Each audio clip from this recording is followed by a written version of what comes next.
At the end of 2 back-to-back races in the Middle East, Formula One got a 2-week-long break ahead of the race in Australia. And this was a great opportunity for the teams to solve the minor issues that they were dealing with in the first 2 races of the season. So, we can expect a considerable change to the current flow of the championship during the race in Melbourne.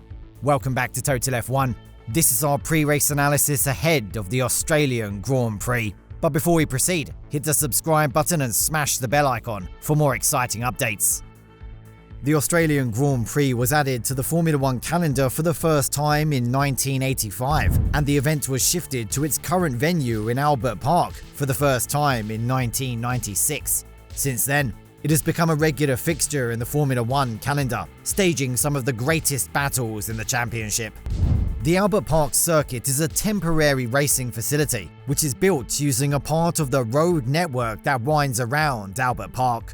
With the street nature of the circuit, Albert Park is a little bit bumpy, offering a different kind of challenge to the drivers. However, the surface was resurfaced in 2022 with the aim of removing this bumpy nature of the circuit.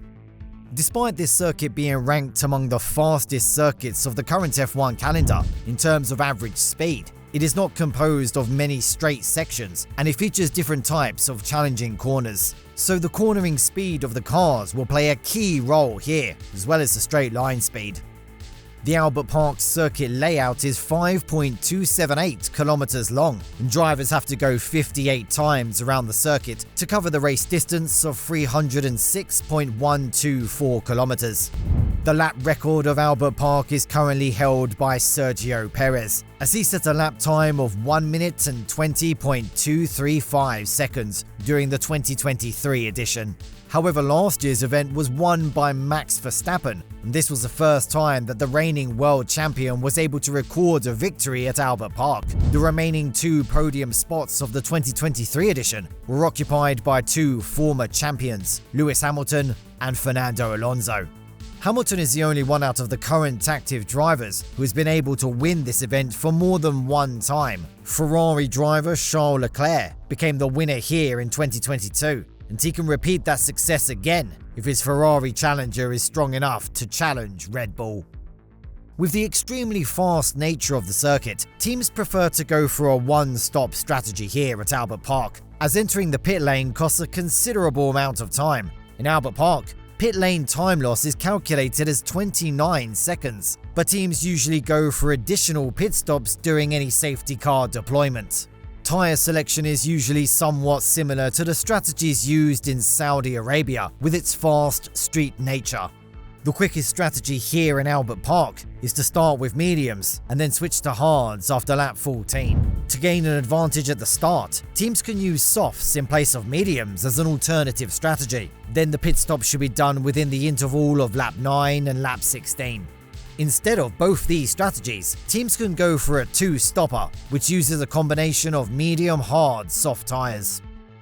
During FP1 and FP2, more clear skies can be expected, and temperature will remain within the 19 to 22 degrees Celsius range. The weather forecast doesn't show any signs of rain within the first day of the Grand Prix weekend. This is good for teams to collect more data to utilize in fine-tuning their challenges.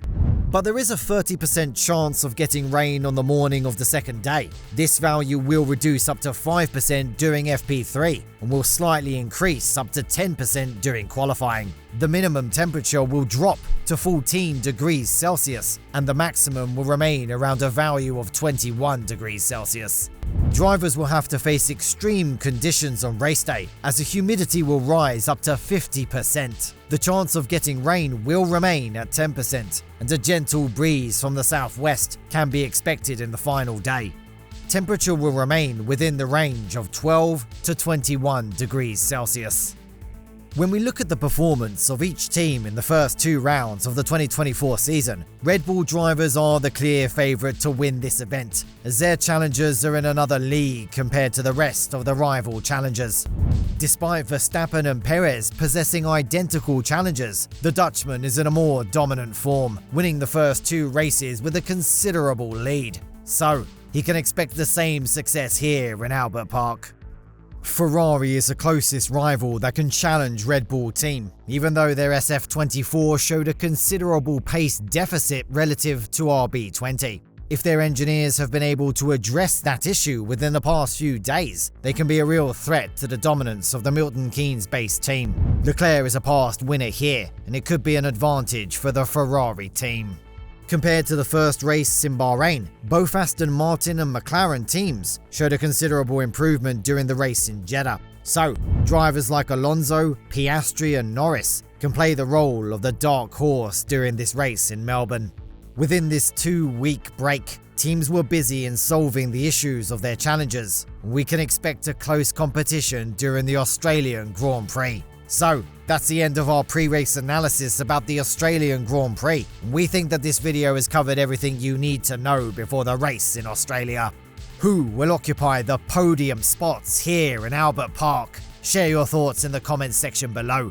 Thank you for watching the video. If you enjoyed the video, subscribe to the channel to get more exciting Formula 1 news. See you in the next video, guys. Goodbye.